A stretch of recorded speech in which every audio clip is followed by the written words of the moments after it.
오늘도 우리 아가서를 통하여서 하나님께서 우리에게 말씀하시는 것을 듣고 저희들이 마음에 새기고 하나님이 기뻐하시는 그 자리로 나아갈 수 있는 저희가 될 수 있도록 저희들 지혜, 명철, 결심이 있게 하여 주옵소서.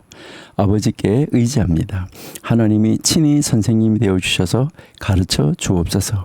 영어로 기록된 말씀 하나님의 영이 우리 안에 좌정하시며 우리의 마음을 열어 깨달아 풀어 알게 하여 주옵소서. 함께 하심을 믿고 예수님의 이름으로 기도드립니다. 아멘. 네, 우리 아가서 이제 1장 12절 우리 계속해서 공부하도록 하겠습니다.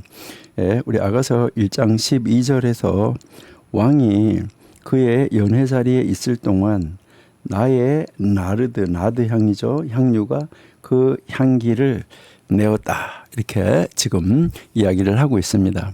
이것을 통해서 우리는 이제 이 사랑의 관계를 공부하는데 하나님께서 우리를 사랑하시는 방식은 어떨까? 이것을 우리가 한번 생각해 보시면은 참 좋겠다. 이렇게 생각이 됩니다.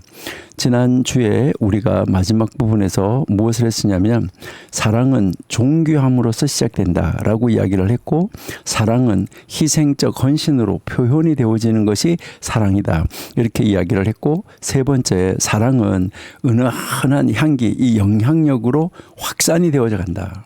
그래서 향기가 풍긴다. 보이지 않지만 강력하게 퍼지는 거, 숨기려 해도 드러나는 거, 주변을 변화시키는 거, 이것이 사랑의 결과다. 이렇게 우리가 이야기를 했습니다.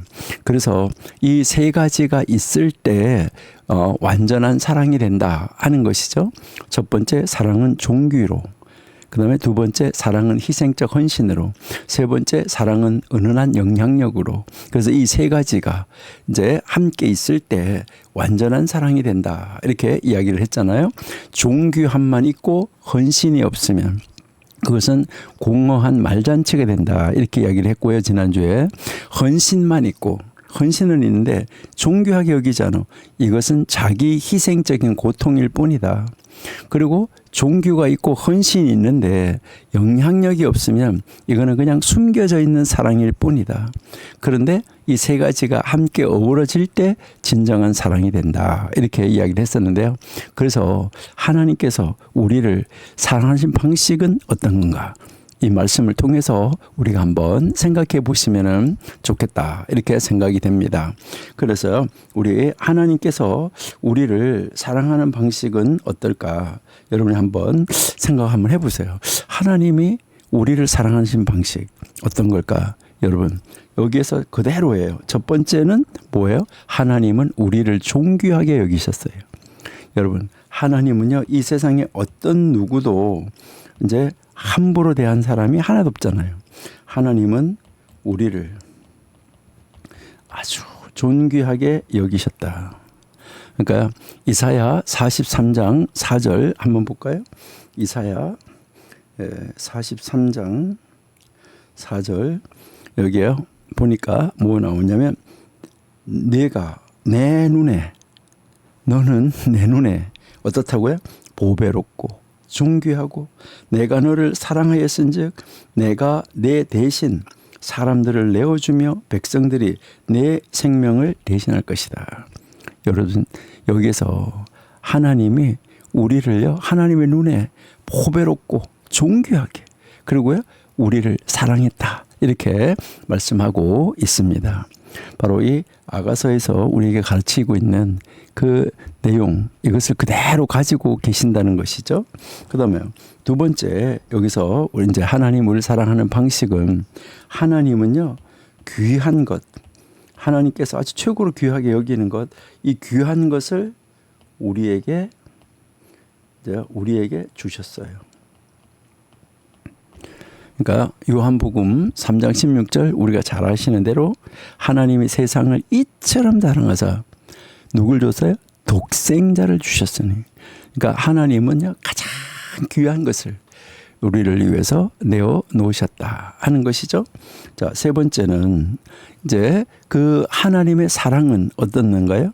이 하나님의 사랑은요, 이 하나님의 이 사랑, 이 하나님의 사랑은 온 세상에, 그러니까 전 세계로 온 세상에 이 향기처럼 쫙 퍼져나갔다 하는 것을 우리에게 가르쳐 주는 것이죠. 그러니까 우리가 잘 아는 사도행전 1장 8절에 오직 성령이 너희에게 임하시면 너희가 권능을 받고 땅끝까지 이르러서 내 증인이 된다 했잖아. 그렇죠? 이것이 바로 하나님의 사랑인데, 그리고 우리도 어떻게 해요? 그렇게 하나님을 사랑해야 되지 않을까? 그렇죠? 존귀, 헌신, 향기. 하나님이 이제 이 아가서가 우리에게 가르쳐주고 있는 그 모습 그대로 하나님 우리를 사랑해 주고 계시는 것, 이것을 우리가 아가서를 읽으면서 깨달아야 되죠. 하나님이 나를 이렇게 사랑하시는구나 하는 것, 이것을 우리가 볼 수가 있어요. 그래서 여기에서 이제 하나님이 우리에게 가르쳐주는 것은 또 무엇을 가르쳐주냐면, 이제 이 아가서의 이 말씀을 이 통해서 왕이 연회자리라고 말했는데, 이 연회자리를 우리는 그러면 지금 어떻게 볼 수 있느냐? 성찬과 예배다라고 볼 수 있어요. 여기에서 우리는 이 성찬과 예배 이렇게 이제 볼 수 있는데, 이 성찬과 예배가 결국은 무엇을 우리에게 말하냐면 영적 잔치의 완성이다라고 볼 수 있어요. 그러니까 영적인 이 잔치의 완성. 그러니까 이제 오늘 이제 이 아가서 1장 12절이 우리에게 주는 이 깊은 영적인 의미를 우리가 찾아 들어가야 되는데, 왕이 좌석에 앉아 있을 때라고 말했잖아요. 그렇죠? 왕이 그 연회자리에 앉아 있을 때, 이것은 단순하게 사랑의 장면만이 아니라 예배의 장면이기도 하다라는 말이에요. 또 그 예배 안에서 성찬의 장면이다, 이렇게 우리가 볼 수 있다는 거예요. 자, 왜 그럴까? 우리 먼저 성찬식 때 우리가 읽는 말씀 한번 볼게요. 고린도전서 11장 23절 한번 볼게요.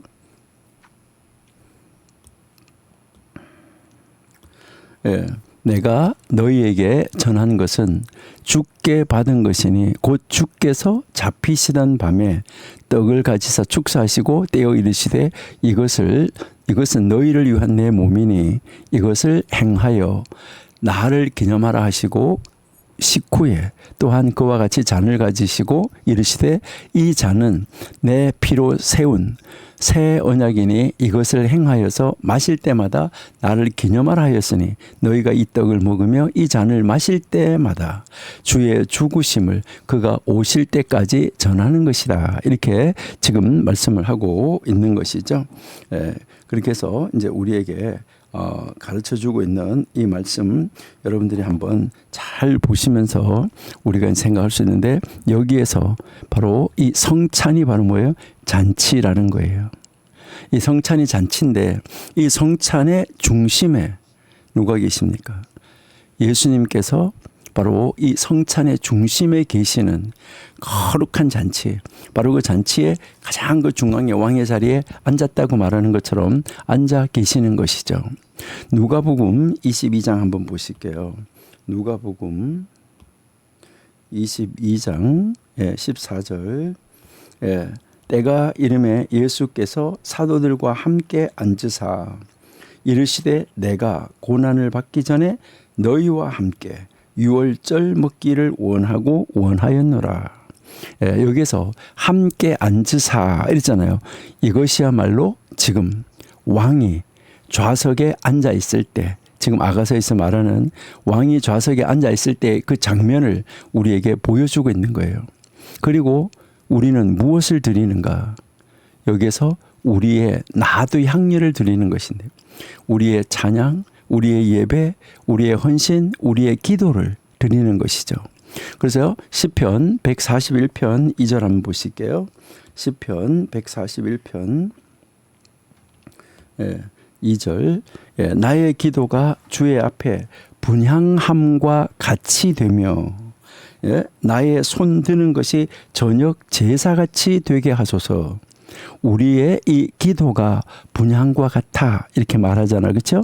이 말은 향기와 같아. 이것을 우리에게 이제 가르쳐 주는 것이죠. 계시록 5장 8절 한번 보실게요. 계시록 5장 8절. 그 두루마리를 여기에서 이제 취하심에 네 생물과 24장로들이 어린 양 앞에 엎드려 각각 검은고와 향이 가득한 큰 대접을 가졌으니 이 향은 성도들의 기도들이라. 이 향은 뭐라고요? 성도들의 기도. 그러니까 성도의 기도가 뭐라고 말하는 거죠? 향이다. 이렇게 말을 하는 거죠. 그러니까 우리의 예배, 우리의 헌신이 하나님 앞에 향기로 올라간다. 이것을 우리에게 가르쳐 주는 것이죠. 그래서 우리가 지금 읽고 있는 이 아가서 1장 12절 요 말씀이 왕이 침상에 앉았을 때 나의 나도 기름이 향기를 내 뿜었다. 이렇게 이야기하는 것은 바로 단순히 남녀의 사랑을 말하는 것이 아니라 하나님과 우리 사이의 사랑을 말하는 것이다. 바로 예수 그리스도와 교회와의 관계를 말하는 것이다. 이것을 우리에게 가르쳐 주고 있다는 것이죠. 그래서 에베소서 우리가 잘 아는 이제 교회에 대한 말씀 에베소서 5장 25절 남편들아 아내 사랑하기를 그리스도께서 교회를 사랑하시고 그 교회를 위하여 자신을 주신 것 같이 하라. 이는 곧 물로 씻어 말씀으로 깨끗하게 하사 거룩하게 하시고 자기 앞에 영광스러운 교회로 세우사 티나 주름 잡힌 것이나 이런 것들이 없이 거룩하고 흠이 없게 하려 하심이다 라고 말씀하신 거죠. 그러니까 예수 그리스도께서 교회를 사랑하셨어요. 어떻게요? 왕처럼 존귀하게 여기시고 자신의 생명이라는 가장 귀한 것을 주시고 그 사랑의 향기가 온 세상에 퍼지게 하셨다 하는 것을 우리에게 가르쳐 주는 거죠. 그러니까 우리도 어떻게 해야 돼요? 그렇게 예수님을 그렇게 하나님을 사랑해야 한다는 것이죠. 그 왕이 자리에 앉았는데 그 왕을 왕으로 모시고 그 왕께 가장 귀한 나도 향을 올려드리고 그 헌신이 바로 그 향기가 쫙 향기처럼 퍼져나가게 해야지 된다 하는 것을 우리에게 가르쳐주고 있는 구절이 바로 이 아가서 1장 12절이다 하는 것을 우리가 알 수 있다 하는 것이죠. 그래서요, 이제 이 아가서 1장 이제 이 12절 말씀을 통해서 우리가 여기서 정말 배워야지 되는 것은 무엇일까 하는 것인데, 우리가 이 여기서 이제 우리가 이제 배워야 되는 것은 이제 가장 먼저 우리 개인적으로, 여러분들이 개인적으로 한번 생각해 볼 것은, 여러분들이 먼저 이 개인적으로 한번 나는 이것을 내 개인적인 차원에서는 이 말씀을 어떻게 적용을 해야 될까 나의 삶에. 여러분, 여기서 우리 개인적으로는 가장 첫 번째가 뭐냐 하면 하나님, 이 하나님을 여러분이 왕으로 일단은 모셔야 됩니다. 하나님을 왕으로. 그러니까 왕이 그 잔치 연회적 자리에 앉아 있을 때 하는데 바로 우리의 삶에서 누가 왕자에 앉아 있는가 하는 것이 중요하다는 거예요. 여러분 뭐 예전에는 이제 이런 거 있었댔어요. 뭐 이렇게 우리가 하트를 이렇게 해놓고 이게 의자 해놓고 우리 마음 안에 여기에 중심에 누가 있냐.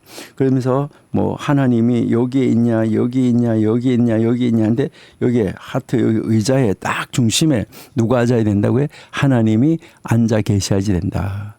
그래서 우리 마음 안에 가장 좋은 자리, 가장 중심의 자리에 누굴 모셔야 되냐?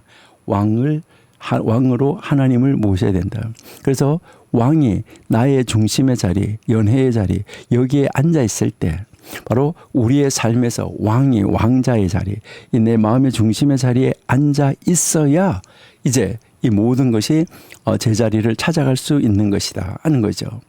그런데 정말 여기서 한번 생각해 봐야 되는 것은 정말 하나님을 내가 왕의 자리에 모시고 있는가 하는 거죠. 그러니까 누가 왕의 자리에 앉아 있냐? 누가 나에게서 가장 소중한 자리에 앉아 있냐? 하나님이냐? 아니면은 내 자신이냐? 하는 것이죠. 매일 아침 하나님을 왕자로 모셔오는 시간, 이거를 가지면은 참 좋을 것 같아요. 뭐 어떻게 모셔오나요? 지금도 아주 그 신비주의의 유대자인들 같은 경우에는 금요일 날 저녁이 되면 광야로 나가서 안식일이라는 신부를 모셔와요. 이런 의식을 해요. 그리고 또 안식일 날 하늘에서 별이 해가 3개 정도 뜨면은 이 신부를 보내는 거예요. 꼭 주말 부부처럼. 그래가지고 모셔왔다가 보내고 이렇게 하는 것도 하는데, 여러분, 우리가 매일 아침 어떻게 하나님을 왕자로 모시는가? 하나님을 왕의 자리에 모시는가? 이것은 어떻게 모시는 거죠? 여러분, 매일 아침 딱 일어나자마자 첫 번째 여러분의 입에서 나오는 말이 무슨 말입니까? 아이고 허리야 이럽니까? 무슨 말부터 늦었네 이럽니까? 여러분, 가장 먼저 하나님, 오늘도 제 코에 호흡이 있게 해 주셔서 감사합니다. 오늘도 내 영혼을 나에게 돌려주셔서 감사합니다. 기도하며 고백하라는 거예요. 하나님, 오늘도 하나님이 나의 왕이십니다. 내 삶을 주관하여 주세요. 이것을 첫마디 하라는 거예요. 이게 하나님을 내 삶의 중심으로 모시는 거예요. 하루를 딱 시작할 때 무엇을 먼저 하는가? 이것을 한번 생각해 보세요. 예전에는요, 이제 신문이 이렇게 오잖아요. 요즘엔 휴대폰 가지고 다 신문 보는데, 요즘에도 자유일보가 계속 아침에 일찍 배달되잖아요. 근데요, 예전에는 사람들이요, 자기 부인을 보고요, 불러가지고요, 신문 가져오라 그래. 자기가 가서 가져와도 되는데, 그 신문 가져오라고 그러면서 앉아가지고 잘 정신이 멀뚱멀뚱한 시간에 아침에 일어나자마자 신문부터 보고 있어요. 여러분은 지금 하루를 시작할 때 가장 먼저 무엇을 하십니까? 요즘의 사람들은요, 대부분 보니까 휴대폰을 제일 먼저 확인하는 것 같더라고요. 예, 물론 확인해야 되겠죠. 여러분들은 일어나자마자 가장 먼저 하나님 앞에 나가십니까? 뭐 제가 유대인들 이야기 한번 해볼게요. 유대인들은 이제 3살이 되는 두 돌 있잖아요. 두 돌. 두 번째 생일이 지나면은 이제 뭐 3살이잖아요. 우리나라는요. 이제 그렇게 되는 그 생일 선물로 양쪽 손잡이가 달려있는 커다란 컵 같은 거를 선물을 줘요. 그 밑에가 이렇게 뭐 받침도 이렇게 있어요.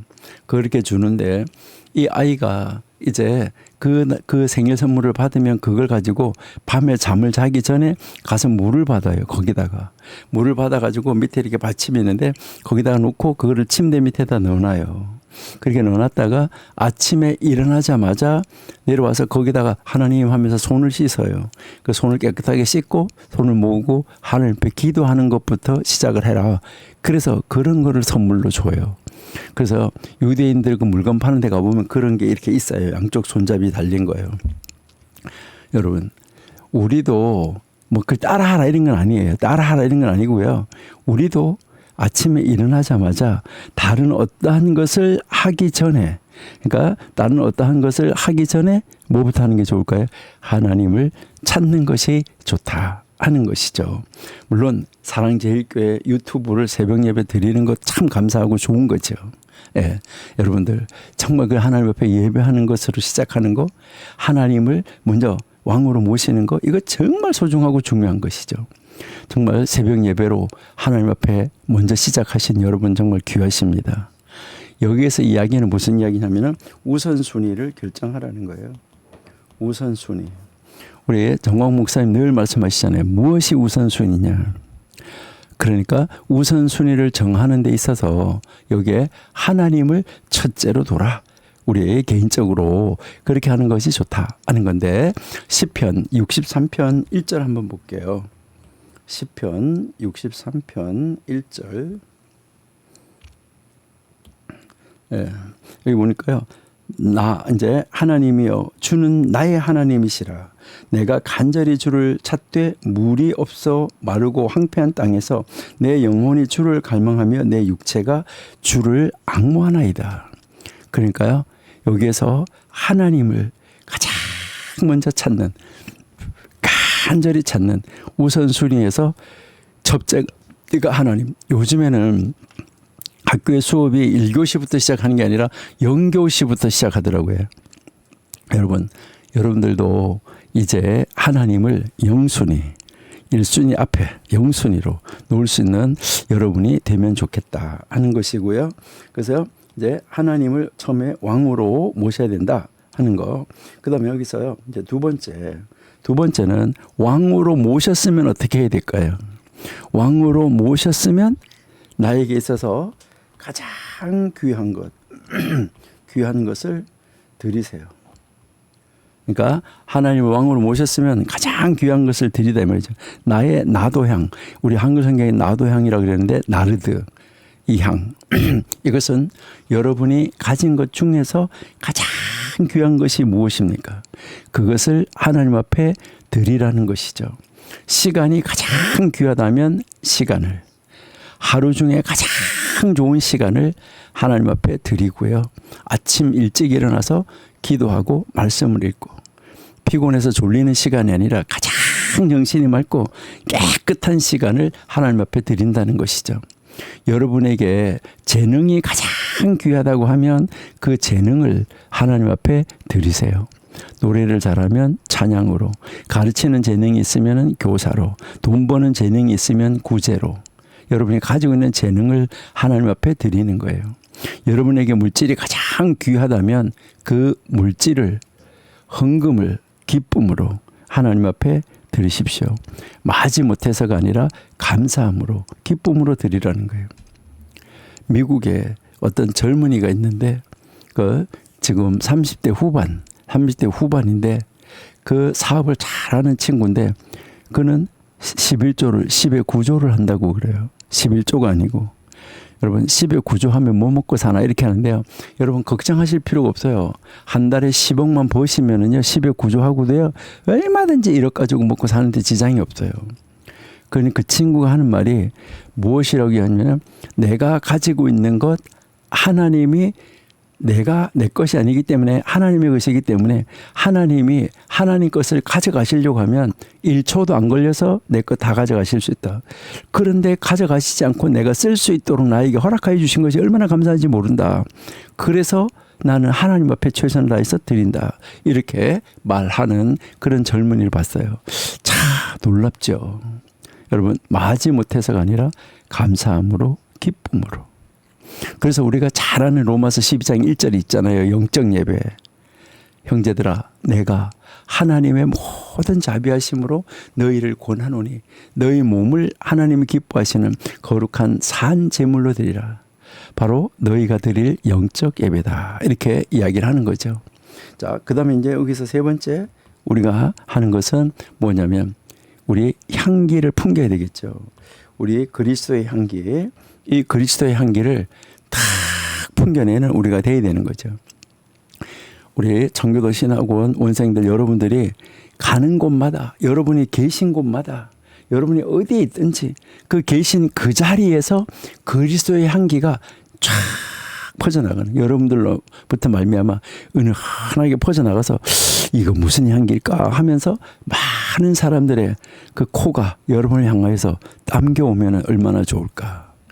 직장에서도 긍정적이고 밝은 사람으로서의 향기, 불평하지 말고 감사하는 향기, 비판하지 않고 격려하고 위로하는 향기, 여러분들의 친구, 여러분들의 동료 사람들과 함께 일하는 것을 기쁘게 여기는 이런 향기를 드러내는 거.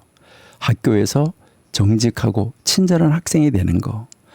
또 이제 학교에서도 이제 시험을 치는데 남의 거 보고 치는 친구, 뭐 이런 친구들도 있고, 아니면은 뭐 어떻게 해가지고 그 교수님 얼굴만 살짝, 눈만 살짝 피해가지고 시험 감독이 없으면 이제 딱 자기가 준비한 어떤 페이퍼를 가지고 받아 보고 쓰고 이러는 친구들도 있잖아요. 제가 학교에서 근무할 때 저는 시험 감독 안 했습니다.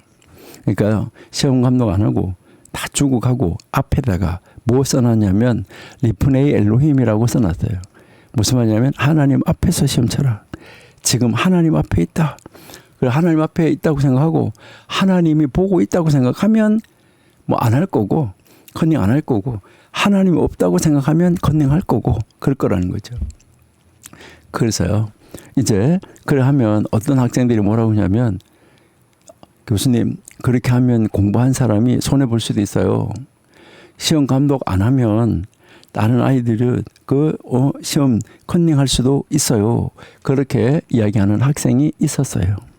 예. 그래서 컨닝해서 점수 잘 받아서 뭐 할 거냐는 거죠. 하나님 앞에서 뭐 장학금 받을 수는 있겠죠. 여러분 그러나 하나님이 보실 때 어떠냐. 하나님 앞에서 하라는 것이죠. 이게 정말 소중하고 이제 중요하다는 거죠.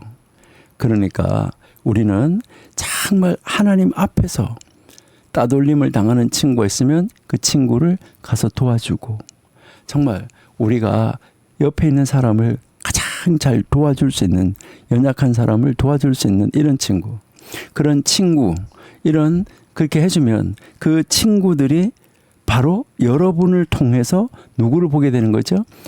그 예수님을 보게 되는 것이죠. 여러분 필립스 브룩스라는 목사님의 동상이 있는데 그 동상을 만드신 분은 원래 하나님을 안 믿는 사람이었었어요. 그러는데 그 동네 사람들이 이제 누구에게 동상을 만들라고 맡길까 하는데 그 사람이 동상을 제일 잘 만드는 사람이래요. 그래서 그 목사님의 동상을 예수 믿지도 않은 사람한테 가서 동상을 만들으라고 한 거예요. 그러니까 이 동상을 만드는 사람도 참 대단한 사람이에요. 그러니까 자기의 그 직업 정신이 있는 사람이에요. 그래서 이 사람이 어떤 생각을 가지고 있었고 어떤 사람이 어떻게 표현을 할까 이래서 그 목사님의 설교집을 읽기 시작했다는 거예요. 그래서 그 목사님의 설교집을 쫙 읽다가 보니까 어떻게 됐어요? 읽다가 보니까 이 목사님은 맨날 하는 말이 다른 건 없고 예수만 가르치고 있더라는 거예요. 그래서 그 동상 끝에다가 이렇게 손가락으로 이렇게 표시하고 그 끝에다가 예수님을 딱 그러니까 하나님 말씀을 딱 해놓고 계속 그것만 가르치고 있다고요.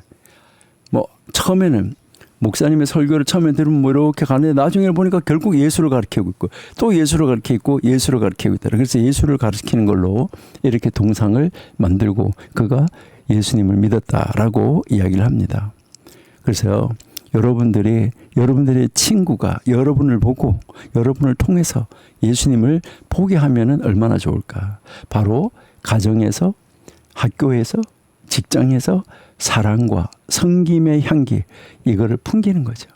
짜증내지 않고 화내지 않고 무시하지 않고 서로가 정말 기뻐할 수 있는 이런 자리를 만들어가는 거 이게 굉장히 필요하다 하는 것이죠. 그 다음에 여기에서 이렇게 껍데기만 또 중요한 것도 아니고 내면만 중요한 것도 아니고 여기서 언제나 왜 그러니까 안과 박 이것이 균형을 유지하는 거 이게 이제 유지하다는 아주 중요한 건데요. 이 나르드 향유는 겉으로 보이는 것이지만은 사실은 그 안에 담긴 의미가 깊다는 것이죠. 그 향이 마찬가지로 우리의 신앙도 외적으로 나타나는 표현과 나의 내적인 실제가 함께 있어야 되는 거예요. 그러니까 예배에 나가는 것도 중요한데 집에서 어떻게 사느냐, 직장에서 사회에서 어떻게 사느냐 이것도 중요하다는 거예요. 그러니까 교회에서 찬양하는 것도 중요하지만 직장에서 어떻게 일하느냐 이것도 중요하다 하는 거예요. 그래서 베드로전서 3장 3절 한번 볼게요.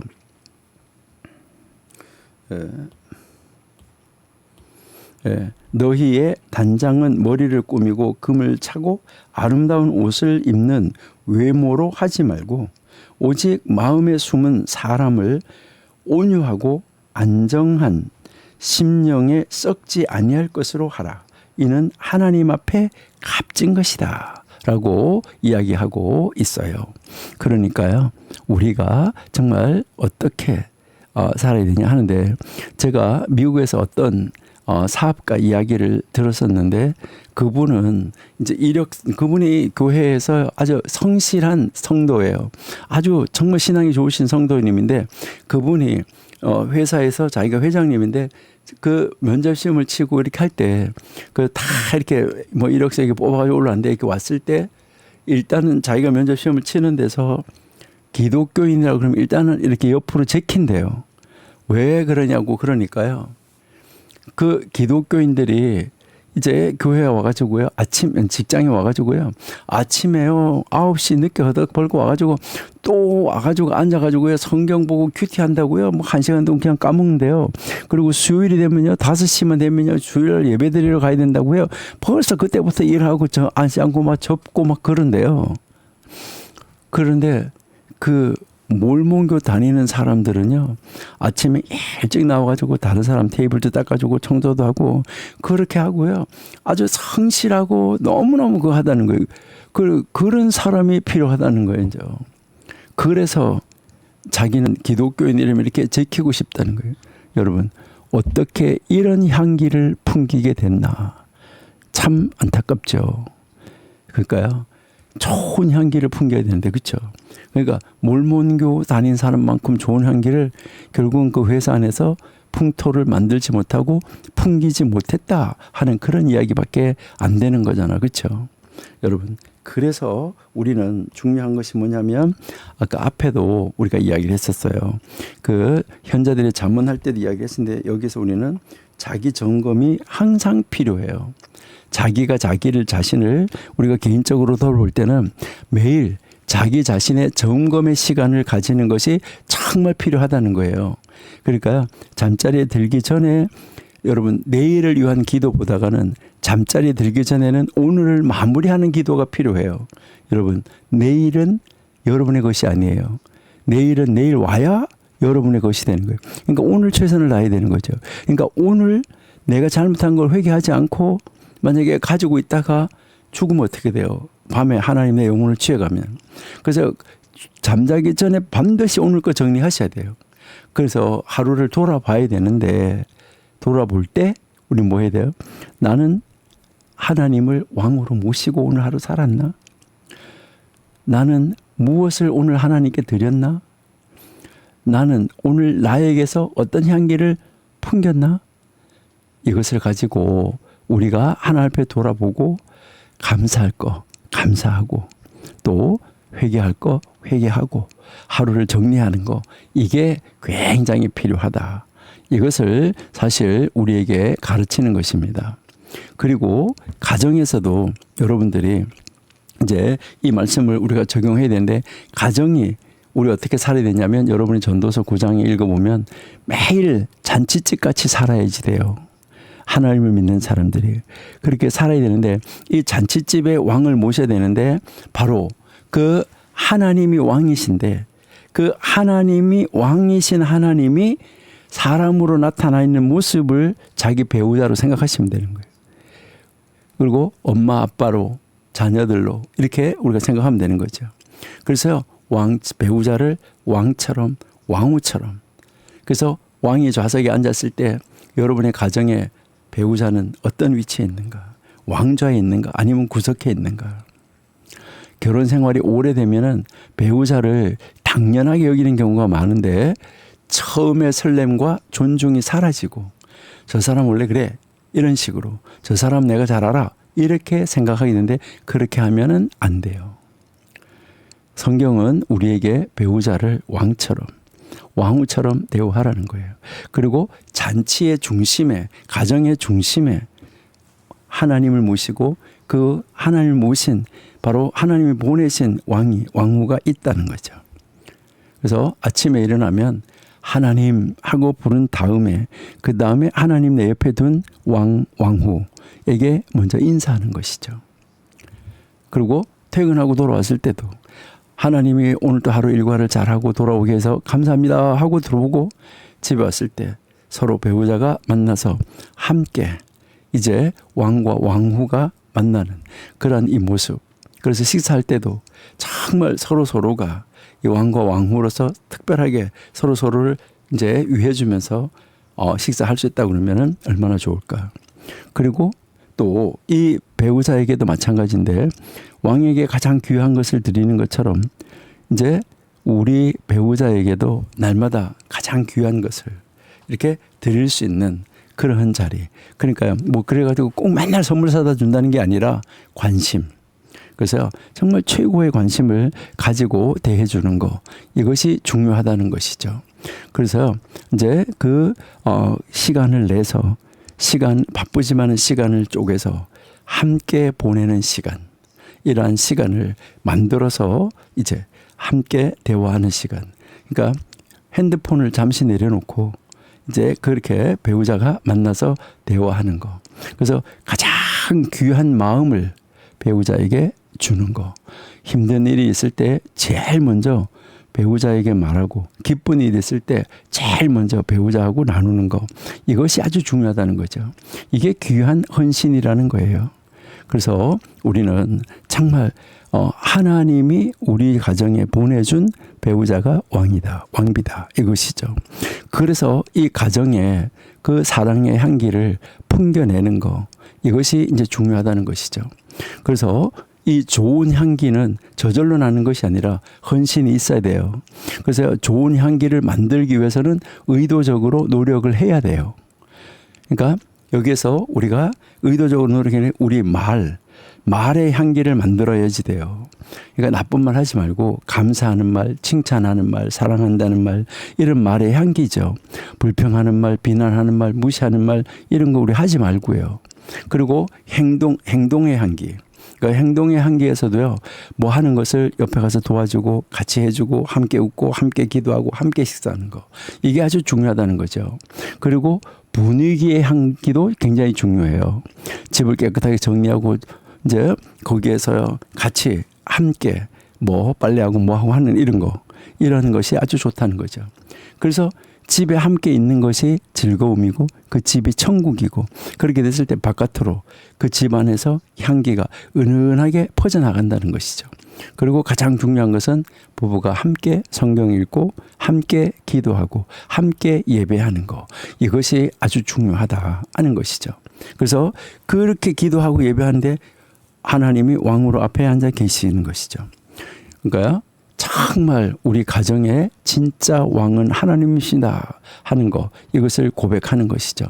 그래서 부모와 자녀의 관계에서도 부모님들이 자녀를 아까 그랬잖아요. 우리가 그 현자들의 잠언에서 존귀하게 여기고 자녀들의 말을 경청하고 자녀들의 감정을 존중해주고 그 자녀들의 꿈을 그렇구나 하고 지지해 주는 거. 그래서 자녀들을 또 부모님을 왕처럼 모시는 거. 이것이 아주 중요하다 하는 것을 우리에게 가르치는 것이죠. 여러분, 그리고 우리 교회 안에서도 어떻게 해야 될까요? 이거 철저하게 가르쳐야 되겠죠. 교회 안에서도 중요한 것은 뭐냐면 우리 교회의 왕이 누굽니까? 말은 예수님을, 말은 하나님을 왕이라고 하고 왕이 좌석에 앉아 있다라고 말하면서 정말로 예배할 때 회의할 때 여러분이 뭐 당회를 하든 재직회를 하든 뭐 공동회를 하든 이런 회의할 때 정말 중심은 누구인가? 하나님인가? 하나님이라고 그러면 재직회 하면서 공동회 하면서 당회 하면서 막 싸울 수가 있을까요? 우리의 교회 안에 중심은 누굴까? 장로님일까? 목회자일까? 찬양팀일까? 아니면 예수님인가? 하나님인가? 여러분, 예배의 모든 요소가 아까 그 필립스 브룩스 목사님처럼 모든 것이 다 예수 그리스도를 향해야 되죠. 하나님을 향해야 되죠. 찬양도, 기도도, 설교도, 헌금도 모두 예수 그리스도께로 드려지는, 향하는 이 중심이 있어야지 된다. 이게 진짜 교회다 하는 것을 우리가 알 수가 있는 것이죠. 요한복음 12장 32절에 내가 땅에서 들리면 모든 사람을 내게로 이끌겠노라 라고 말씀하시는 거죠. 여러분, 예배에서 그리스도가, 예수님이 높아져야지 됩니다. 그리스도가 중심이 되어야지 된다 하는 거, 이것을 우리에게 가르치는 거고요. 교회에서 두 번째로 회복해야 되는 것은 성찬을 거룩한 잔치로 회복해야 돼요. 그러니까 우리가 이 교회 안에서 그 성찬을 우리가 이제 보면 그 성찬을 우리는 아주 철저하게 거룩한 잔치로 회복을 해야 돼요. 이 성찬은 단순한 무슨 떡을 떼고 받고 하는 의식이 아니라 왕의 잔치입니다. 예수님께서 베푸시는 사랑의 잔치예요. 성찬을 형식적으로 하면은 안 되는 거죠. 정말 진지하게 경건하게 감사함으로 해야 된다는 거죠. 그렇기 때문에 이제 성찬식에서 우리가 읽는 말씀 고린도 전서 11장 28절 29절에 보면 무슨 말이 나오냐면 사람이 자기를 살피고 그 후에야 이 떡을 먹고 이 잔을 마실지니 주의 몸을 분별하지 못하고 먹고 마시는 자는 자기의 죄를 먹고 마시는 것이다. 이렇게 말을 하고 있어요. 여러분, 우리 정말 하나님 앞에 이제 우리 이 성찬이 거룩한 잔치로 회복이 되어지는 이런 역사가 있어야 된다 하는 것이고요. 그 다음에 세 번째는 이제 이 교회가 바로 나드 향유처럼 헌신을 드러내는 곳이어야지 돼요. 하나님 앞에 이 헌신을 탁 드러내서 보여주는 곳. 그러니까 교회는 무엇을 드리는 곳인가? 남는 시간, 남는 돈, 남는 에너지 아니에요. 가장 귀한 것을 드리는 거예요. 마리아가 바로 이 나드 향유를 부었을 때 유다는 뭐라고 말했나요? 낭비라고 말했어요. 근데 예수님은 뭐라고 말했나요? 예수님 말씀하신 것은 아름다운 일이라고 말했어요. 교회에 헌신하는 것은 낭비가 아니에요. 여러분, 가장 의미 있는 투자입니다. 그리고 이제 이 헌신을 통해서 교회는 무엇이 이제 퍼져나가야 되나요? 향기가 퍼져나가야 돼요. 교회가 세상에 예수 그리스도의 향기를 쫙 풍기게 해야 된다는 것이죠. 교회가 무엇을 위해서 존재하는가? 자기들끼리 모이기 위해서 존재하는가? 아니면 세상에 그리스도의 향기를 전하기 위해서인가 하는 거죠. 여러 번 읽었기 때문에 안 읽으려고 했었는데 그래도 한번 읽어봐야 될 것 같아요. 고린도 후서 2장 14절. 우리가 여러 번 읽었기 때문에요. 예. 자, 항상 우리를 그리스도 안에서 이기게 하시고 우리로 말미암아 각 처에서 그리스도를 아는 냄새를 나타내시는 하나님께 감사한다. 그래서 우리는 구원받은 자들에게나 망하는 자들에게나 하나님 앞에서 그리스도의 향기다. 이렇게 이야기하잖아요. 그렇죠? 여러분, 교회는 세상 속에서 빛과 소금이 되어야 된다. 이 말 무슨 말이에요? 향기여야 한다. 이것을 이야기하는 거예요. 그러면 구체적으로 우리가 어떻게 할 수 있을까요? 여러분, 지역사회를 섬겨야지 돼요. 그래서요, 제가 이제 부산에 있을 때 어떤 교회가 있는데 그 아파트에 이제 아파트에 이렇게 이사를 오니까 어떤 분이 이 할머니가 이삿짐에서 성경책이 이렇게 보였어요. 보이니까 이 할머니가 교회 다니십니까? 이렇게 물었어요. 물으니까 그분이 예, 교회 다닙니다. 그러니까 뭐라고 말했냐면 이 할머니가 여기 밑에요. 저기 아주 좋은 교회가 있어요.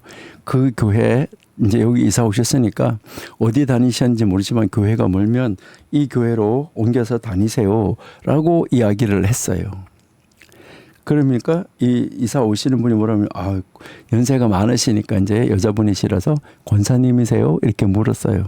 그러니까 이분이 뭐라고 말하면 아니요, 나는 저 절에 다녀요. 그랬더니 저기 있는 절에 다닌다고요. 아니 그런데 어떻게 그러세요? 근데요 저기 아래 있는 저 우리 동네 안에 있는 교회가요 얼마나 좋은지 몰라요. 여기요 우리 노인네를 위해서 뭐 여기 또 밤에 이제 순찰 도는 뭐 경찰들을 위해서 뭐 누구를 위해서 정말 겨울에는요 탄 차려가지고 가서 나눠주고요. 얼마나 잘하는지 몰라요. 얼마나 정말 이 사람들 우리 지역사회를 섬기고 있는지 몰라요. 그리고요, 뭐 어려운 이웃을 도와주고요. 거리들 청소도 하고요. 또 어려우신 분들을 위해서 무료 배급도 하고요. 이런 그 교회 자랑을요, 그렇게 하는 거예요. 절에 다닌다는 사람이. 그렇게 하면서 그 교회 가라고 그랬다는 거예요. 여러분, 교회 다니지 않는 사람을 통해서 전도하고 있는 거예요. 여러분, 칭송을 들으니 믿는 자의 수가 더하여지더라 그랬잖아요. 하나님이 칭송을 들으면 하나님이 믿는 자의 수를 더하게 해주는, 그거를 목표로 해가지고 우리가 이렇게 하면 뭐 많은 사람이 오겠지, 그게 목표가 아니었던 거예요. 오직 하나님께 영광 돌리는 게 목표였던 거예요. 어려운 이웃을 돕고 거리 청소하고 무료 급식을 제공하고 지역 축제에 참여하고 이렇게 해서 선한 영향력을 끼친 거죠. 정직하고 친절하고 관대하게. 사람들이 야, 저 교회 사람들은 다르네 이렇게 말하도록 하는 거, 이게 향기예요. 그래서 복음을 전하는 거죠. 말로만이 아니라 삶으로, 사랑으로, 섬김으로. 예수 믿으세요 하는 게 아니라 사랑으로 섬기다 보니까 그들이 저절로 따라 나오게 됐다 하는 것이죠. 그리고 여기에서 가르치는 것 중에 중요한 것이 뭐냐면, 교회가 다음 세대에게 향기를 전수할 수 있어야 돼요. 우리 다음 세대에게. 이 나디 향유의 향기가 오래 남아요. 우리 신앙도 다음 세대에게 전해져야지 되는 거예요. 자녀들에게, 청소년들에게, 청년들에게, 우리 2세들에게 신앙을 전수해야 돼요. 이거는 단순하게 지식이 아니라 삶으로, 본으로 전수해야지 돼요. 우리 신명기 6장 6절 7절은요. 뭐 우리가 자주자주 하는 이야기지만 그래도 또 한번 볼게요. 중요하니까요. 여기에 신명기 6장 6절, 오늘 내가 너에게 명령하는 이 말씀을 너는 마음에 새기고, 가장 중요한 것은 본인의 마음에 하나님의 말씀이 새겨져 있어야지 돼요. 우리 마음 위에 하나님의 말씀이 있어야 된다는 거예요. 먼저 이 하나님의 말씀이 우리 마음에 있고, 그 다음에 뭐였어요? 너 자녀에게 부지런히 가르치며, 여기서 부지런히 가르친다는 말은 그들이 보고 따라 할 때까지 하라는 거예요. 입으로 가르치는 거 말하는 게 아니고, 이제 그들이 다 엄마 아빠가 하는 걸 보고, 교회에서 목사님, 장로님, 권사님이 하는 것을 보고 그 자녀들이 따라 할 때까지 계속 반복해서 가르치는 거예요. 한 번 반복하고 두 번 하고 아니라 그들이 따라서 할 때까지 계속해서 반복적으로 보여주라는 거예요. 어디에서 그렇게 하라고 그랬어요? 어디에서 그렇게 하라고 했냐면, 집에 앉았을 때든지, 길에 갈 때든지, 누웠을 때든지, 일어날 때든지, 이렇게 이야기하고 있어요. 이 말은 무슨 말일까요? 어디에서 그렇게 하라는 거예요? 장소 불문. 어디에서나 그렇게 하라는 거예요. 언제 그렇게 하라는 거예요? 시간 불문. 언제나 그렇게 하라는 거예요. 누구 앞에서 그렇게 하라는 거예요? 자녀들 앞에서, 이웃들 앞에서, 부모님 앞에서, 목사님 앞에서, 성도들 앞에서, 누구 앞에서나 그렇게 하라는 거예요. 이렇게 가르쳐서 이 향기를 보여줘라, 이것을 이야기를 하는 거예요. 그러니까 이것을 우리가 어떻게 구체적으로 실천할 수 있을까? 그래서 여러분 한번 생각해 볼 것은, 우리 구체적으로 한번 실천할 수 있는 방법을 한번 찾아봐요. 자, 첫 번째로 우리 구체적으로 한번 실천할 수 있는 방법을 찾는다고 하면, 나의 나르드 향기, 나의 나도 향기는 무엇일까? 이걸 찾아야 돼요. 그러니까 나의 나르드 향기 찾기.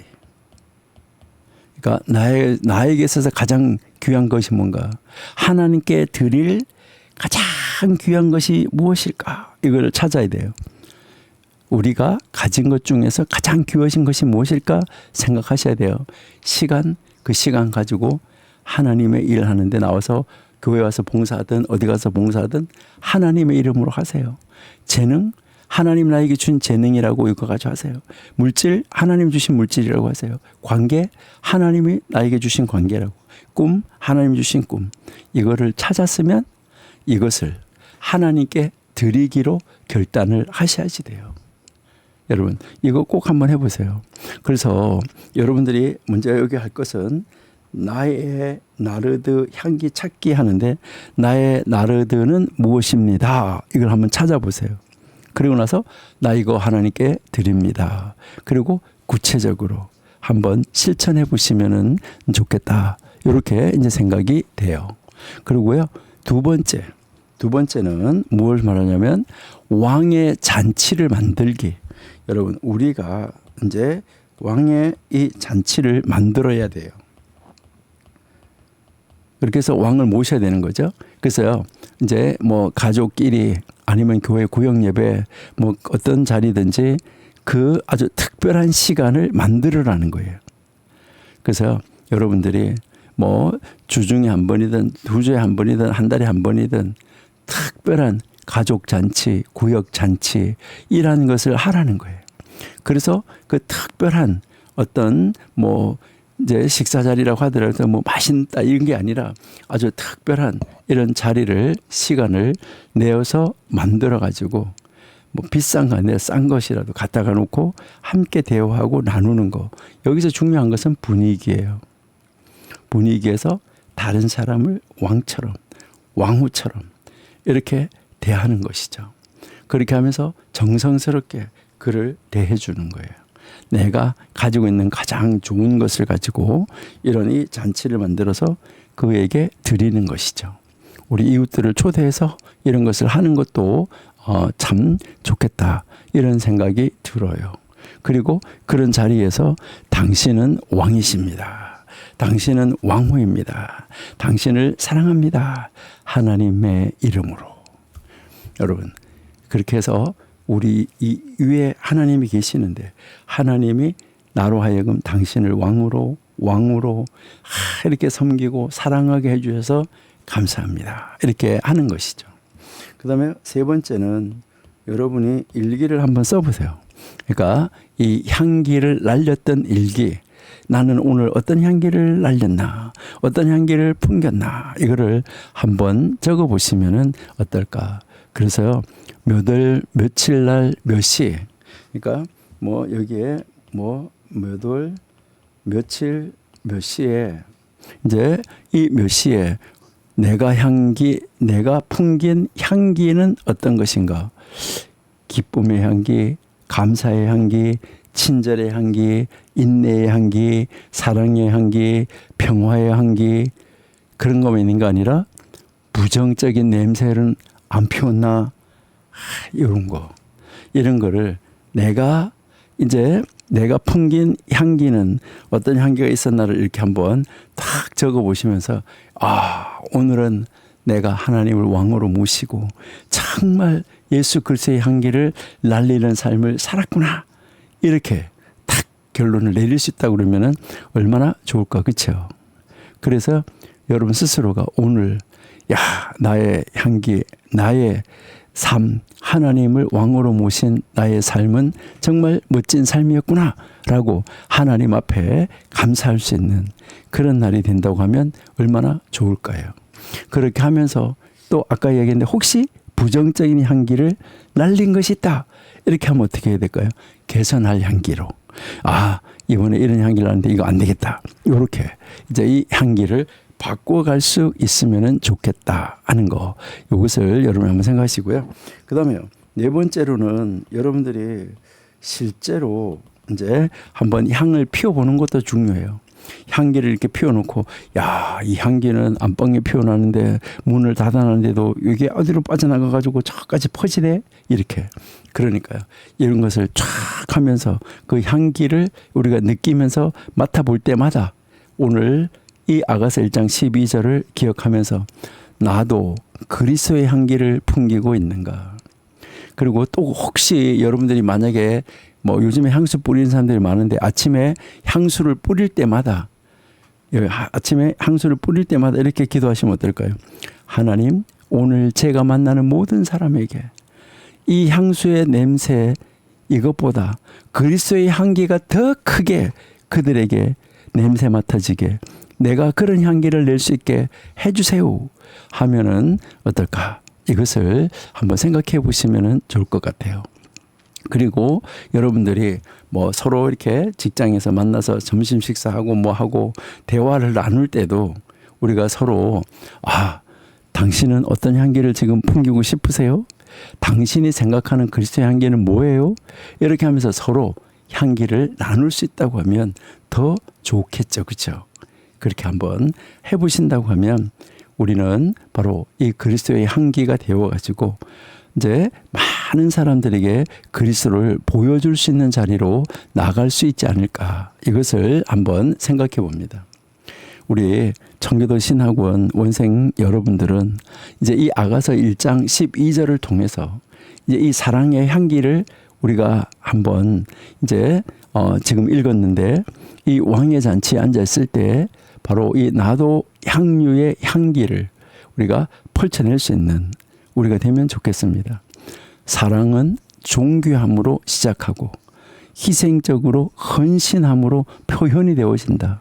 그리고 은은한 영향력으로 확산되어진다 그랬잖아요. 이거 기억하시면 좋을 것 같아요. 사랑은 존귀함으로 시작하고 희생적 헌신으로 표현되어진다. 그래서 그 표현되어져서 나타나는 것을 통하여서 은은한 영향력, 향기는 확산되어진다. 여러분, 하나님께서 우리를 그렇게 사랑하셨다고 우리가 이야기했잖아요. 우리를 왕자로 공주처럼 존귀하게 여기시고 바로 우리에게 독생자라는 가장 귀한 것을 주셨잖아요. 그 사랑이 온 세상에 향기처럼 퍼지게 하셨잖아요. 이제 우리도 그렇게 사랑해야 하지 않을까요? 여러분, 우리가 이제 이것을 이 1장 12절을 마무리하면서 여러분 스스로에게 한번 물어보세요. 나는 누구를 왕으로 모시고 있는가? 나의 삶에서, 나의 마음에서, 나의 생각에서, 나의 일에서, 나의 가정에서, 나의 직장에서 누가 나의 왕자의 자리에 앉아 있는가? 왕의 자리에 앉아 있는가? 하나님인가? 돈인가?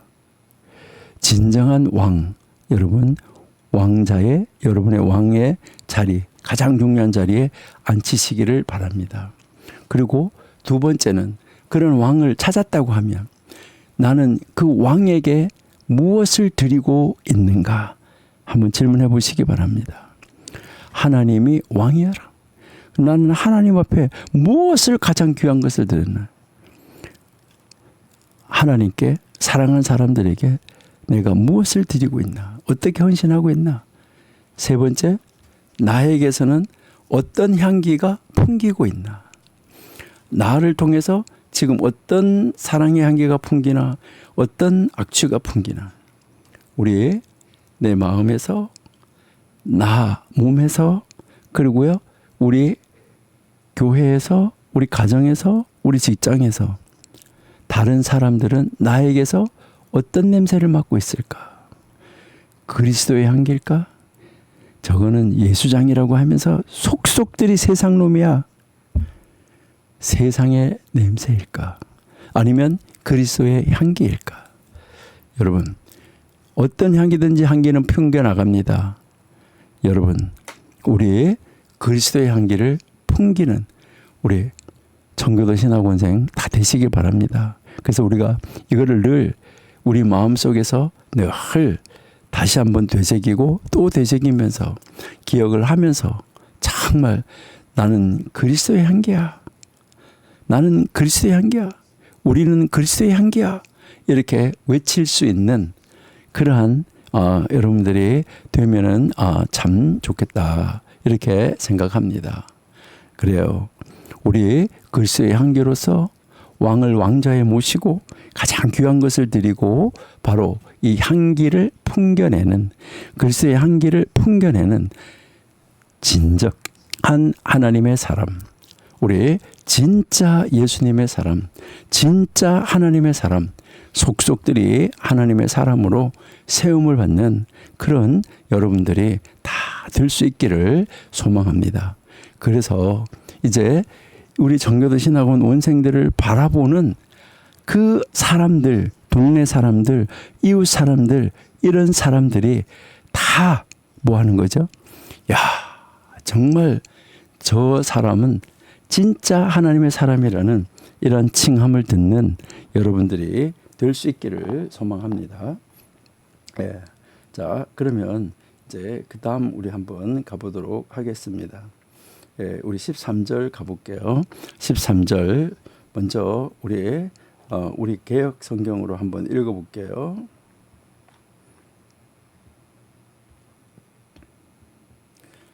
예. 나의 사랑하는 자는 내 품 가운데 몰약 향주머니요 라고 이야기죠. 그러니까 나의 사랑하는 자는 내 품 가운데 몰약 향주머니다. 이렇게 지금 이야기를 하는데, 자, 이 말을 우리가 직역 히브리어 성경에서 그냥 직역을 하니까 몰약 주머니다. 그러니까 몰약 주머니 뭐요? 내 사랑하는 이여. 그리고요, 나를 위해 내 가슴 사이에 머물 것이다. 나를 위해서 내 가슴 사이에 머물 것이다. 이렇게 하는데요. 이것은 나의 사랑하는 이 사람이 몰약 주머니와 같다는 것이죠. 몰약 주머니. 그래서 내 가슴 사이에서 밤을 지내리라. 이렇게 지금 말을 하고 있는데요.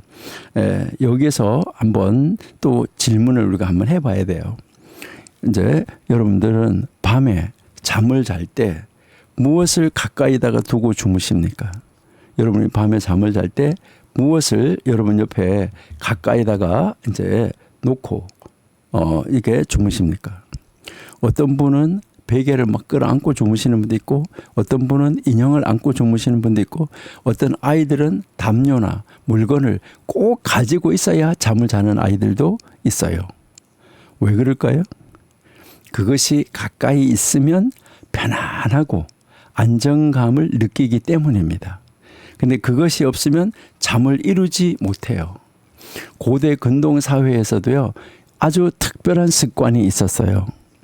사람들은 이 향 주머니를, 이 향을 집어넣는 이 주머니를 만들어 가지고 이것을 목에다가 걸고 다녔어요. 이 향을 이렇게 집어넣어 가지고 이 향 주머니를 목에다가 걸고 다녔는데, 특별히 이 목에 걸고 다니다가 잠을 잘 때는 그것을 여기 가슴 위에다가 올려놓고 잠을 잤어요. 작은 이 천 주머니나 이 가죽 주머니 안에다가 몰약이나 아니면 다른 향료를 여기다가 넣어뒀어요. 그러면 그 향기가 은은하게 퍼져 나왔어요. 그래서 밤새도록 이 향기가 은은하게 퍼져 나와서 그 코에 닿았던 거예요. 그래서 그 향기 속에서 잠을 청했던 거예요. 요즘은 뭐 척척 이렇게 뿌리면 되잖아, 그렇죠? 바로 이것을 향주머니라고 하는 거예요. 그 고대 근동 그 지방에서 이렇게 이 작은 아주 조그마한 이 주머니 안에다가 향료를 이렇게 넣어두는 것이죠. 그러면은 몸 가까이 있을 때, 우리 몸 가까이, 멀리 있으면 안 나겠죠. 몸 가까이 있을 때는 계속해서 여기에서 이 향기를 전해주는 거예요. 그 향기가 이렇게 전해진다 이 말이죠.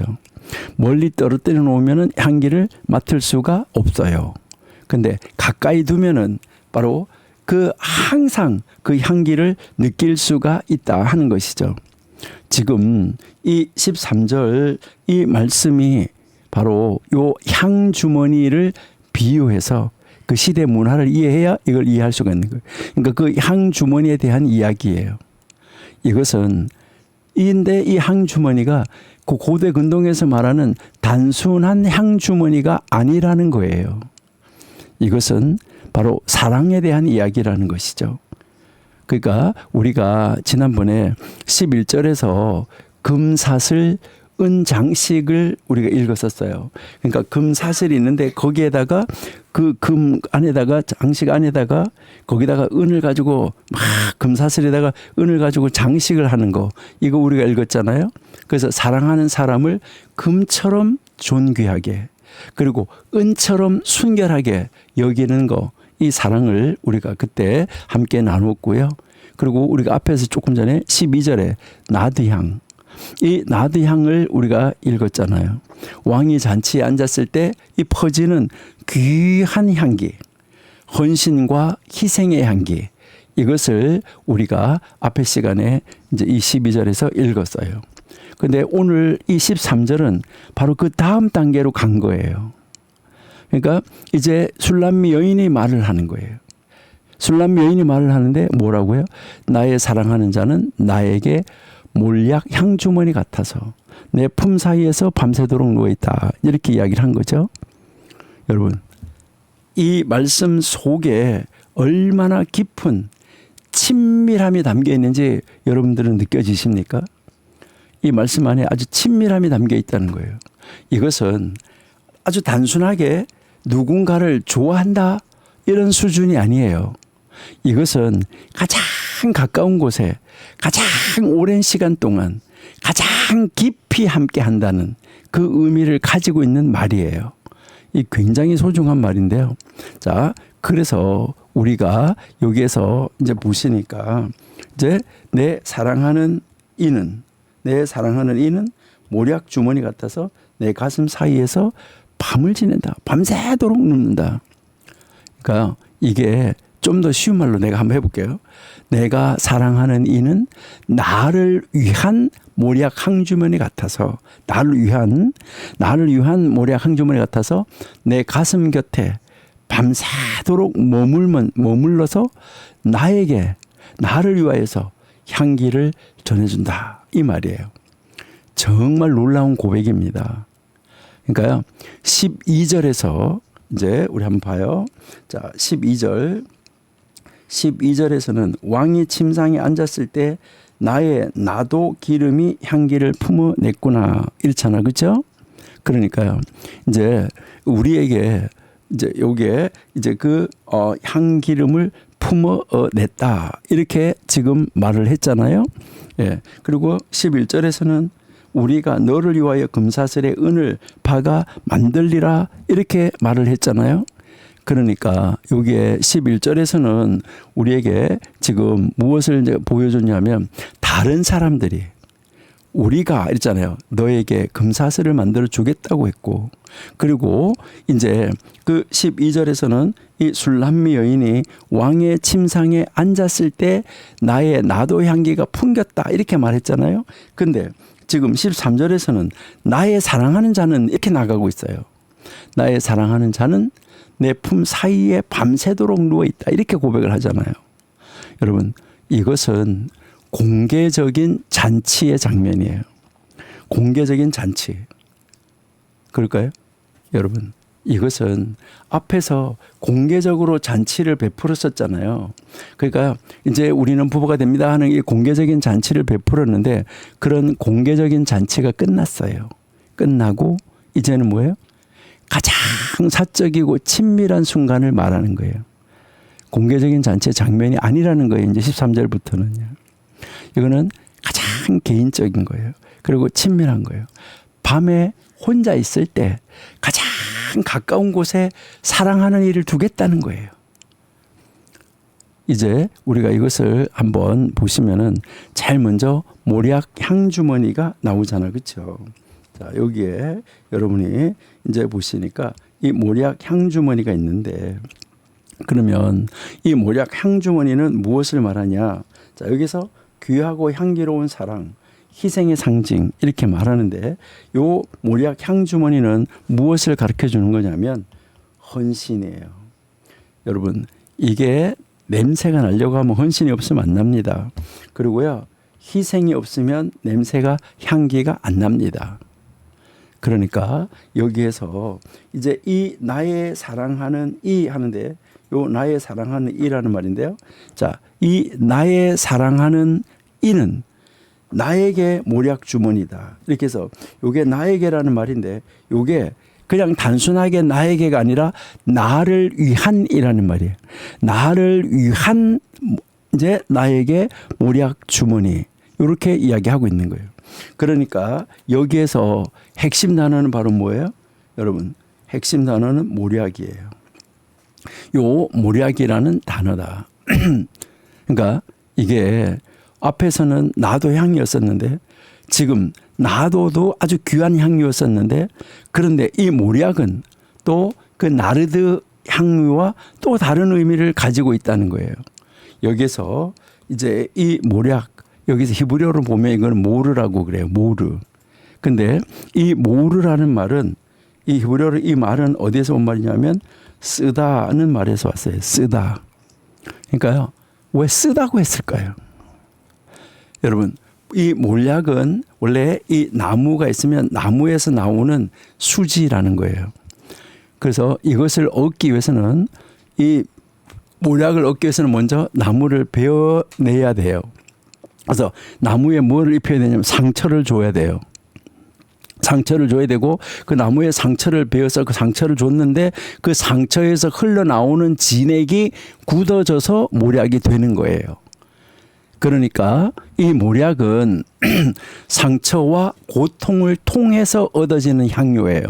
그렇기 때문에 뭐라고 하는 거죠? 우리가요? 헌신, 희생이라고 이야기를 한 거예요. 여러분, 이게 아름다운 향기지만은 그 향기를 내기 위해서는 그 향기 뒤에는 뭐가 있다는 거예요? 희생과 고통이 있었다는 거예요. 성경에서 몰약이 어떻게 쓰이는지 우리 한번 찾아 한번 읽어볼게요. 우리 출애굽기 30장 23절 한번 볼게요.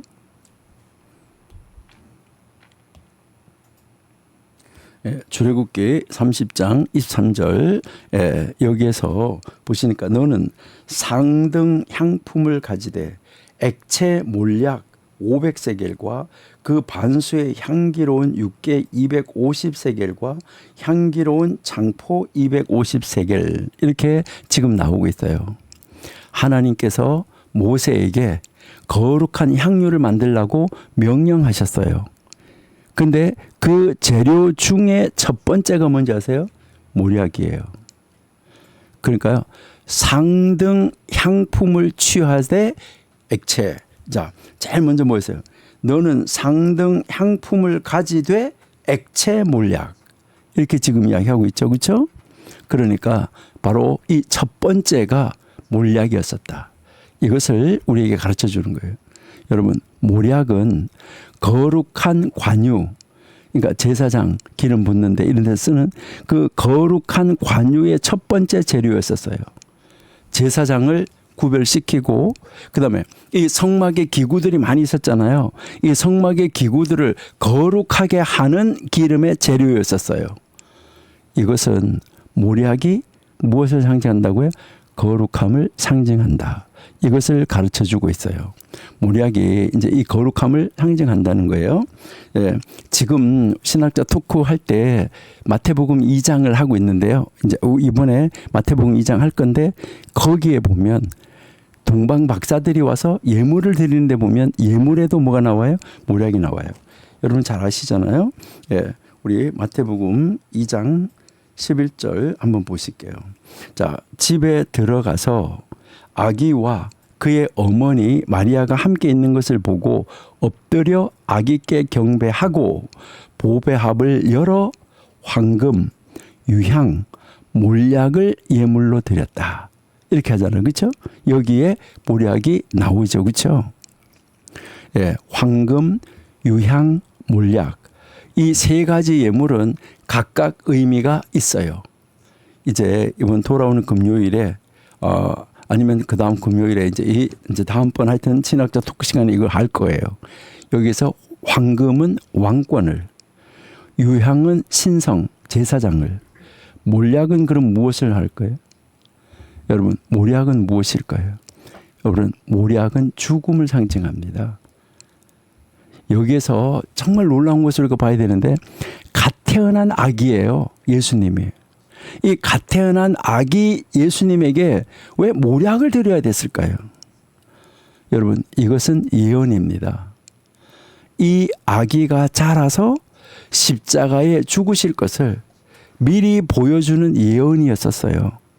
한번 보실까요? 요한복음 19장 39절.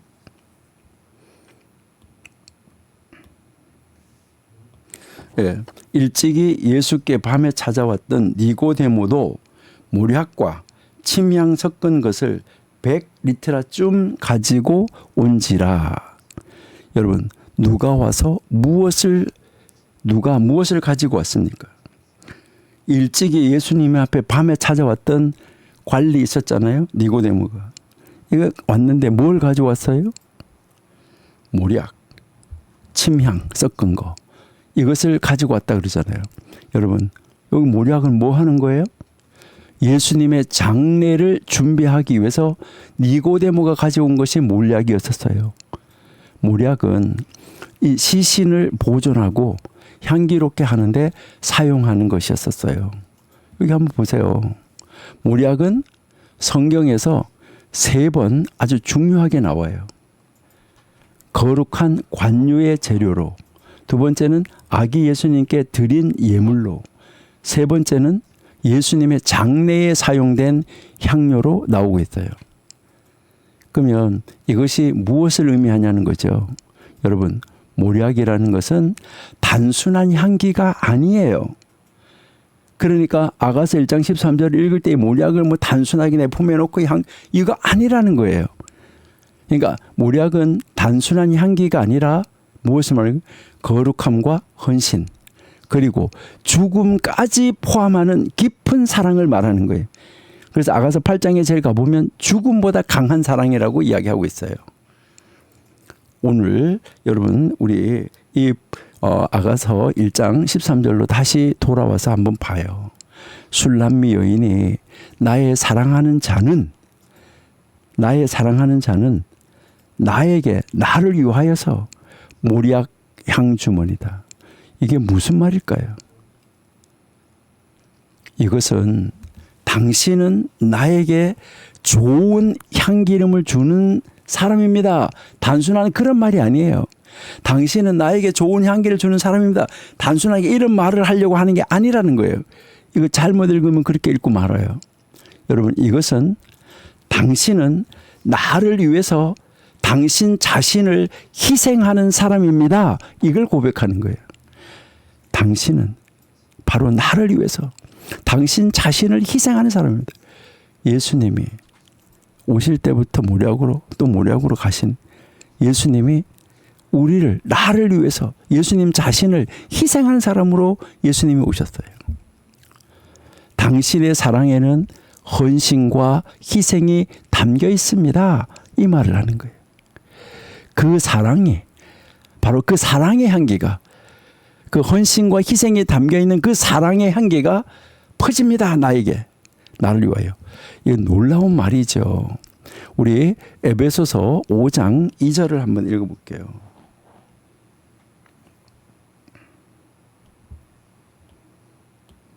에베소서 5장 2절, 그리스도께서 너희를 사랑하신 것 같이 너희도 사랑 가운데 생하라. 그는 우리를 위하여 뭐 했어요? 자신을 버리사 향기로운 제물, 그리고 뭐예요? 희생 제물로 하나님께 드리셨느니라. 향기로운 제물, 희생 제물로. 여러분, 여기에서 그리스도의 사랑은 향기로운 제물인과 동시에 희생 제물이에요. 자기 자신을 버리는 희생이었었어요. 십자가의 죽음이었어요. 그런데 그것이 바로 뭐라는 거예요? 향기로운 것이었다는 거예요. 몰약처럼 그리스도의 사랑에는 상처와 고통이 있었어요. 십자가의 고난이 있었어요. 하지만 그것이 가장 아름다운 향기가 되었다는 말이에요. 여러분, 우리의 사랑도 이래야 된다는 거예요. 여러분, 하나님을 사랑하는데, 여러분, 목회자를 사랑하는데, 여러분, 이웃을 사랑하는데, 우리의 사랑이 이래야 된다는 거예요. 진정한 사랑은 편안하고 쉬운 것이 아니에요. 여러분, 진정한 사랑은 때로는 희생이 따르고 고통이 따르고 자기를 부인하는 것이 따라온다. 이것을 가르치는 거예요. 여러분, 우리 가장 가까운 이 사랑을 보여주는 것이 부부잖아요. 하나님도 늘 부부 사랑을 많이 이야기하고 자녀 사랑을 이야기하잖아요. 부부 사이의 사랑을 한번 생각해 보세요. 결혼 초기에는요, 모든 게 아름다워. 미운 게 아무것도 없어. 서로를 위해서 뭐든지 다 할 준비가 되어 있어. 희생할 준비가. 시간이 지나면서 어떻게 되나요? 아이를 낳고 키우는 과정에서 수많은 밤잠을 설치고 경제적인 어려움을 또 함께 견뎌내야지 되고, 서로의 부족함을 인내해야지 돼요. 때로는 자기의 꿈을 포기해야 돼요. 가족을 위해서 헌신해야 돼요. 여러분, 이것이 바로 모략의 향기인 거예요. 쉽지 않아요. 상처도 있고 고통도 있어요. 하지만 그것이 진정한 사랑의 향기라는 거예요. 근데 요즘 사람들은 조금만 어려워지면 뭐예요? 헤어지잖아요. 이거 사랑 아니에요. 부모와 자식의 사랑도 마찬가지잖아요. 자녀를 키우는 것이 얼마나 많은 희생을 요구하나요? 요즘에 자기들끼리 편하게 살겠다고 애 안 낳잖아요. 잠을 설치고 엄청난 돈을 쓰기도 하고 시간을 쏟고 에너지를 다 쏟아붓는 게 자녀잖아요. 하지만 그것이 바로 뭐예요? 모략의 향기예요. 희생적 사랑의 향기라는 것이죠. 여러분, 이것을 통해서 하나님이 가르치려고 하는 것은 신앙생활이에요. 우리의 신앙생활. 진정으로 하나님을 사랑한다고 하면 그 하나님을 사랑하는 것에는 반드시 뭐가 따라온다고요? 헌신이 따라와야 된다는 거예요. 그리고 자기 부인이 따라와야 된다는 거예요. 하나님이 이 아갓을 통해서 이것을 우리에게 가르치는 거예요. 누가복음 9장 23절 한번 보실게요. 예. 자, 여기 보시니까 또 무리에게 이르시되 아무든지 나를 따라오려거든 자기를 부인하고 날마다 자기 십자가를 지고 나를 따를 것이다. 자기를 부인하고 자기 십자가를 지는 거, 여러분, 이게 모략의 향기예요. 여러분, 제가 한번 여러분들에게 질문 하나 드려볼까요? 여러분의 삶에서 풍기는 향기는 어떤 향기입니까? 단순한 아주 어디 외국에서 사온 그 향수의 향기입니까? 아니면 모략 같은 헌신의 향기입니까? 값없이 얻어지는 향기입니까? 아니면 희생을 통해서 나오는 향기입니까? 편한 것만 추구하는 사랑입니까? 아니면 자기를 희생하고 헌신하고 버리는 사랑입니까? 여러분, 모략의 향기는 쉽게 만들어지는 것이 아닙니다. 앞에서 이야기했잖아요. 나무에 상처를 내야 돼요. 진액이 흘러나와야 돼요. 그것이 굳어야 돼요. 우리의 사랑도 그렇습니다. 때로는 상처가 있어야 합니다. 고통이 있어야 합니다. 희생이 있어야 합니다. 그때 비로소 뭐가 나오는 거예요? 진짜 향기가 난다 하는 거예요. 그래서 그 진짜 향기가 났을 때 어떻게 됐나 보세요. 자, 여기에 보시니까 내 가슴 사이, 이 가슴, 이거를 이제 품 이렇게 말하는 거죠. 내 가슴 사이에 머문다. 그러니까 이게 무엇을 말하냐면은 깊은 친밀함, 은밀한 연합인데 이것은 가장 가까운 친밀함을 이야기를 하는 거예요. 그러니까 이 내 품 사이라는 말이, 그러니까 내 가슴 사이라는 말, 이것이 이제 그렇다는 거죠. 그러니까요, 여기, 예, 자, 내 가슴 사이 하는데 이게 무엇을 이야기하냐면은 가슴들 사이예요. 내 가슴들 사이. 가장 가까운 곳, 가장 친밀한 자리, 이것을 말하는데 여기에 이 품, 가슴, 이것은 여러 가지 의미가 있어요. 첫 번째, 이 품이라는 것, 가슴이라는 것은 가장 가까운 곳을 의미해요. 첫 번째가. 그래서 무엇을 품에 안는다는 것은 그것을 가장 가까이 둔다는 말이에요. 멀리 떨어놓는 게 아니라 몸에 붙여서 안는다는 거. 이것을 이야기하는 거죠. 어머니가 아기를 품에 안을 때 또 아기가 어머니의 심장 소리를 들을 수가 있어요. 어머니의 체온을 느낄 수가 있어요. 어머니의 숨결을 느낄 수가 있어요. 이것을 뭐라고 말하냐면은 가슴, 품이라고 이야기를 하는 거예요. 가장 가까운 자리를 말하는 거예요. 그리고요, 이 둘째로 이 품은 첫 번째가 가장 가까운 자리고 두 번째는 보호하는 자리를 말하는 거예요. 이 품은 보호하는 자리. 자, 시편 91편 4절 한번 보실게요.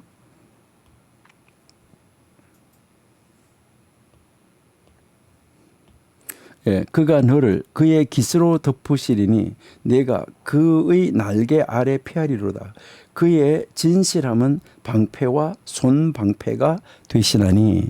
이렇게 하는데 여기에서 그가 너를 깃으로 덮는다 라고 이야기하는데 이게 하나님의 품은 우리를 보호하는 곳이라는 말이에요. 안전한 곳이라는 말이에요. 위험으로부터 지켜주는 곳이라는 말이에요. 그러니까 어린 병아리가 어미 닭의 날개 아래 이렇게 탁 숨는 것처럼 바로 하나님의 품에 이렇게 숨겨서 들어가는 거, 이것을 품이라고 말을 하는 거예요. 세 번째는 이 품은 사랑과 애정을 표현하는 곳이에요. 이 가슴은 사랑과 애정을 표현하는 곳이다. 요한복음 1장 18절 한번 보실게요. 요한복음 1장 18절. 본래 하나님을 본 사람이 없으되 아버지의 품 속에 있는 독생하신 하나님이 나타내셨느니라. 아버지의 품 속에 있는. 이것은 예수님과 하나님 아버지의 친밀한 관계, 이것을 보여주는 것이죠. 아버지와 예수님은 가장 가까운 관계다. 이것을 우리에게 보여주고 있어요. 누가복음 16장도 한번 보실까요? 누가복음 16장. 예, 누가복음 16장 22절. 여기 보니까 이에 그 거지가 죽어 천사들에게 받들려 아브라함의 품에 들어가고, 아브라함의 품에 들어갔어요. 그리고 부자도 죽어서 장사됐다. 이렇게 이야기를 하는데 나사로가 죽어서 지금 어디 갔습니까? 아브라함의 품에 갔어요. 자, 23절. 그가 또 부자가 죽었어요. 음부에서 고통 중에 눈을 들어 멀리 아브라함과 아브라함의 품에 있는 나사로를 보고, 이렇게 말하잖아요. 그렇죠? 여러분, 이 아브라함의 품, 바로 무엇을 말하는 거죠? 천국의 위로와 친밀함, 이것을 상징적으로 가르쳐 주는 거예요. 성경에서 이처럼 이 품이라는 거, 이 가슴이라는 거 정말 놀라운 것이죠. 자, 우리 신명기 13장 6절 한번 볼게요. 신명기 13장 6절. 내 어머니의 아들 곧 내 형제나 내 자녀나 내 품의 아내나 너와 생명을 함께하는 친구가 가만히 너를 깨워 이르기를 너와 내 조상들이 알지 못하던 다른 신, 내 품의 아내, 이렇게 말하잖아요. 이것은 가장 가까운 관계를 의미하는 것이죠. 아내는 남편의 품에 있는 사람이다. 가슴에 있는 사람이다. 이것을 이야기를 하고 있는 것이죠. 자, 잠언 5장 20절 한번 보실게요.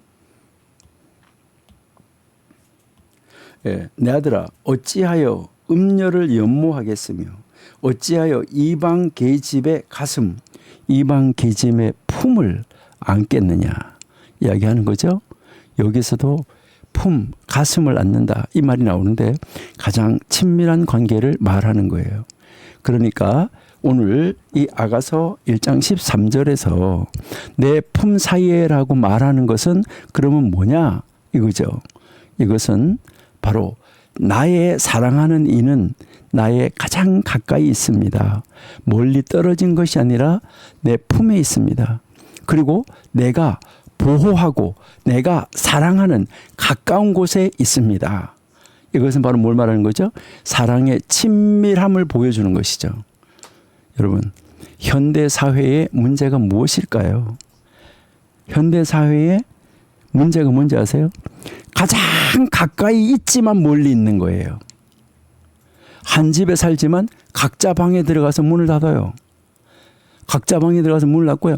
안에 앉아서 휴대폰으로 여러분 무슨 연속극을 보는 걸 보면은 바깥에 TV 앉아가지고 같이 봐도 될 거를 각자 방에서 자기 혼자 가서 보고 있어요. 한 집에 살지만 각자 방에 들어가서 문을 닫아요. 같은 식탁에 앉아 있지만 각자 핸드폰을 보고 있어요. 카페 와가지고도요, 그 말로 안 하고요, 이 휴대폰으로 문자하는 사람도 있더라고요. 옆에 있지만 대화가 없어요. 가까이 있지만 품에 있지 않아요. 요즘 부부들도 그런 사람이 있는 것 같아요. 같은 침대에 누워있지만 등을 지고 있어요. 물리적으로는 가까이 있지만 정서적으로는 멀리 떨어져 있어요. 부모와 자녀도 그런 경우가 많아요. 같은 집에 살지만 서로 이해하지 못해요. 함께 있지만 품에 안지 않아요. 심지어 하나님과의 관계도 그렇다는 거예요. 교회 나가고 예배 드리고 기도하고 찬양하고 있지만 하나님을 멀리 계신 분으로만 생각하는 거예요. 하나님을 품에 안지 않았다는 거예요. 근데 오늘 아가서 1장 13절은 우리에게 가르쳐요. 내 품 사이에 가장 가까운 곳에 가장 친밀한 자리에 두라. 야고보서 4장 8절을 보면 하나님을 가까이 하라. 그리하면 하나님이 너희를 가까이 하리라 라고 말했어요. 여러분, 하나님을 가까이 하십시오. 하나님을 여러분의 품에 두십시오. 어떻게 할 수 있을까요? 다음 주에 여기서부터 한번 살펴보도록 이렇게 하겠습니다. 여러분, 이 아가서 정말 놀라운 말씀이니까요. 정말 깊이 묵상하시는 여러분들이 되시기를 바랍니다. 하나님 감사합니다. 오늘도 이 아가서 말씀을 통하여서 하나님이 우리를 어떻게 사랑하셨는지, 그리고 그 하나님이 사랑하신 그 사랑에 어떤 희생 헌신이 있었는지 우리는 그것을 바라보며 아버지 감사해요. 아버지 감사해요. 정말 하나님 앞에 진실로 감사하고 하나님의 품 안에, 하나님이 내 가슴에 왕으로 좌정하여 자리 잡은 상태로 삶을 유지하는 저희가 되게 해 주옵소서. 예수님의 이름으로 감사하며 기도드립니다. 아멘.